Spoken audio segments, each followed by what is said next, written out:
Chapter 12. Ava couldn't keep from looking at Justin as they finished dinner. It was like she was seeing through his facade for the first time. He claimed what he'd done with Tia was just him acting a role, but she didn't think so. It had felt genuine, and then he'd kept his arm around her even after they moved out of Tia's sight. Even now at the table, he had scooted his chair slightly so that, though not touching, she could feel the heat from the proximity of his body, and he looked handsome in his tux. Most men did, but his tux appeared tailored perfectly for his body. "So what happens next?" he asked, leaning closer to keep his voice quiet. "A speaker will take the podium in a minute, and they'll announce the winners for the different awards. Then there's usually dancing, but we don't have to stay for that part if you don't want." She offered him the out, though she hoped he wouldn't take it. The thought of dancing close to him with his arms around her sent her heart racing. "I suppose we could stay to dance." He looked around the room. "Will there be any photographers taking pictures? Dancing together would look great on a cover." Ava shook her head, unsure of the answer and even more unsure of everything else. Had she read more into his actions than existed? Maybe his nice guy act really was more for image than for her. "Welcome, everyone, to the 15th Annual Romance Gala. I'm Nancy Johnson, and I'm excited to be announcing the winners for our 7 categories. As you know, all of these men and women work very hard throughout the year to put out the best romances possible. Some have many books out, and some are brand new authors. We pride ourselves on finding the best talent out there. Without further ado, let's begin with our winner for the erotic romance genre." She held up a white envelope and waved it as if she were Vanna White indicating a new puzzle. "Which category are you nominated for?" Justin whispered. "Clean romance. I don't write erotica. Far from it." "I should have guessed that," he said with a small smile before turning back to the presenter. "The winner in our erotic genre is Devon Sheets." Ava clapped along with the rest of the room as a woman with a large curly mane of dark hair took the stage. "That's a pseudonym, right?" Justin sounded pained at the notion that might be her real name. "Probably. Most erotic authors don't use their real names." Devon Sheets gave her acceptance speech, and then Nancy took the stage again. "Our historical romance is quite the large category. It covers everything up until about 1950, so the competition is quite fierce. This year, our winner is Bev Franklin." Another round of clapping as an older woman with a head full of white hair took the stage. "She looks like she's the historical fiction," Justin whispered. Ava giggled and swatted his arm. "Be nice." After Bev, they announced the Contemporary Romance Award, the Mystery and Suspense Award, and the Paranormal Romance Award. The woman who won that resembled a wolf with her black and gray hair and stormy eyes. "And our last romance category is our clean romance genre. This category has gained a lot of traction in the last year, so more competition filled the arena this year. The winner this year is Eleanor Cady." Ava hadn't expected to win, but the disappointment stung nonetheless. Justin placed a hand on her arm. "I'm sorry you didn't win." "Me too, but Tia didn't either, so I count that as a win." Justin's face scrunched in disgust. "She writes clean romance?" Ava laughed and shushed him. But it was nice to have someone in her corner this year, even if it was just as a friend, or whatever Justin was. That brings us to our last category, our Emerging Author Award. This is for a new author who shows promise. In order to qualify for this award, the author can have no more than 2 books out, and they have to meet a sales and review quota. It is my pleasure to announce this year's winner is Ava McDermott. Ava began clapping along with the rest of the crowd until it registered that Nancy had called her name. Her? She was the emerging author they'd chosen? "Get up there." Something like admiration shone in Justin's eyes as he motioned for her to take the stage. Ava pushed back her chair and stood. She plastered a smile across her face as she made her way to the front, but inside her wheels were turning 90 miles an hour.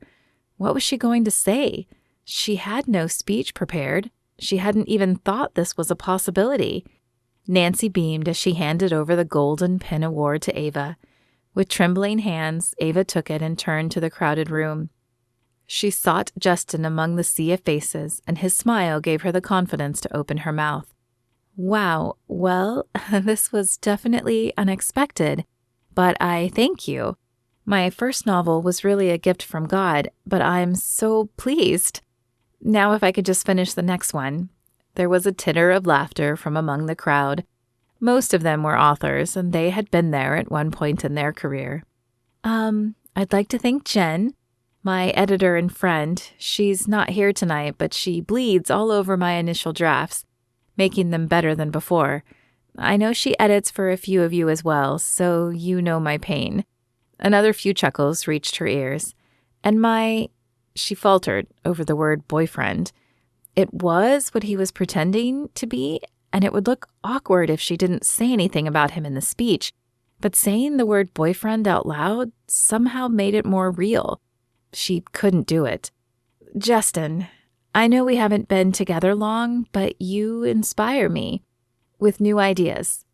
Yes, that sounded plausible, but not forced. Thank you all again. She held the award up to another round of cheering and clapping before stepping off the platform and making her way back to her seat. As she passed Tia's seat, she felt the evil glare of her eyes. The award was nice, but Ava wasn't sure it was worth giving Tia even more reason to hate her. Wow, I guess I should read this work of yours, you emerging author. Justin smiled at her as she sat back down. It's nothing really. But that wasn't the truth. Getting recognized here was the first step into becoming truly successful, but it had also put a target on her back. Justin couldn't believe he was having such a good time at the Scala with Ava. It was weird how their differences didn't seem so pronounced here as they had in the cottage, and they felt even smaller as he twirled her around the floor. Mind if I cut in? Justin turned to see Tia's fake smile radiating at him. Ava stiffened in his arms, and he forced himself not to go off on this woman. She seemed intent on ruining Ava's night, though he had no idea why. I'm a little busy. Please, just one little dance? She placed a hand on his upper arm and batted her eyes. It probably worked on other men, but Justin had built up an immunity to women's charms, except, it seemed, for Ava's. Go on, I'll just get some punch and fresh air. Ava stepped out of his arms and motioned for Tia to take her place, but Justin didn't want to dance with Tia. He wanted to dance with Ava, but he was treading unknown water here. With no idea what past existed between these two women, he chose to take Ava's lead and circled his arms around Tia, but not before mouthing to Ava that he would come find her. So, you and Ava seem close. How long have you two been together? Justin narrowed his eyes at the blonde. She was fishing for something. The only problem was he didn't know what. A few weeks. What can I say? It was attraction at first sight.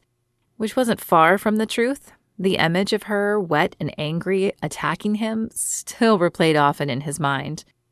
Yes, well, attraction fades, especially when you have nothing in common. She dropped her arms around his neck, forcing him to drop his to her waist and sway. I did some research on you, Justin Miller, and I can't see that you two have much in common. Not like you and I would. What was she getting at? See, I don't think you two are really a couple. I saw all the articles about you giving up on love, and then all of a sudden, out of the blue, you show up with Ava. I've been in the business long enough to know a PR repair job when I see one. But Ava is too vanilla for you. If you want a woman who can salvage your reputation and make it fun along the way, then I'd be happy to be that woman. Ugh, was she for real? Justin had seen a lot of things in his 10 years in Hollywood, but he still had trouble stomaching women like Tia. He dislodged her arms from around his neck and stepped back. I think I'm done with this conversation, and I'd like to see where my date has gotten off to. Perhaps you should do the same. Her eyes flashed fire as her lips pulled into a taut line. Fine, but remember that I gave you an out. I won't be so nice in the future. With that, she whipped around, nearly swatting him across the face with her blonde hair, and stalked away. "What was that about?" Ava asked as she appeared beside him, a drink in each hand. She held one out for Justin, who took it and looked the direction Tia had disappeared. "Your friend Tia is quite the piece of work." Ava scoffed and wrinkled her nose. "She is no friend of mine." "What's the beef between you two anyway?" He tipped back the cup and let the cool beverage coat his throat. "We were friends a year ago. We met at a writers' conference and shared secrets about our books and the publishing process. But when my book had more success than hers, she turned on me, claiming I had hired a ghostwriter. It's not that people don't do it, but she knew I hadn't. We had talked about how we wanted our writing to be our own. You should watch yourself around her. She hinted that she thinks our relationship is fake, and I wouldn't put it past her to try to out us. Thankfully, I never see her except for events like this. We don't run in the same circles anymore." While that might be true, Justin had known vindictive women before, and he knew what they were capable of. He had a suspicion Tia was not all talk and no action.